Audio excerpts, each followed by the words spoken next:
आमच्याकडे अशा प्रकारचे गौरी जायच्या दिवशी दोरे घेतले जातात। गौरीचे मुखोटे आम्ही खाली पाटावर मांडले होते आणि वेगवेगळ्या प्रकारची पानं, फळं, फुलं म्हणजे पानांची जी म्हणजे फळांची जी पानं, फुलांची पानं आणि खारीक, खोबरं अशा प्रकारचं सगळं गोळा केलं होतं आणि एका दोऱ्याला सगळे पानं बांधत होतो आणि जेवढी पानं बसतील तेवढे दोऱ्याला बांधून घ्यायची होती आणि मग देवीची पूजा करायची होती गौरीची।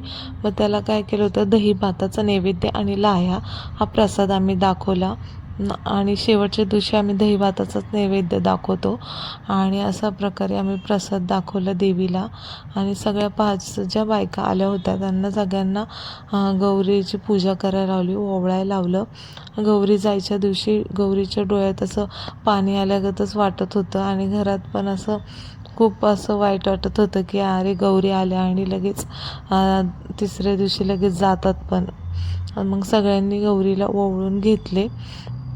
म्हणजे आपण पाने 5 दोऱ्याला बांधलेली असतात ना, ती गौरीला दाखवून परत म्हणजे आमच्या मम्मींच्या ओट्यामध्ये दिली। अशा प्रकारे आम्ही गौरी जायच्या दिवशी पूजा करतो।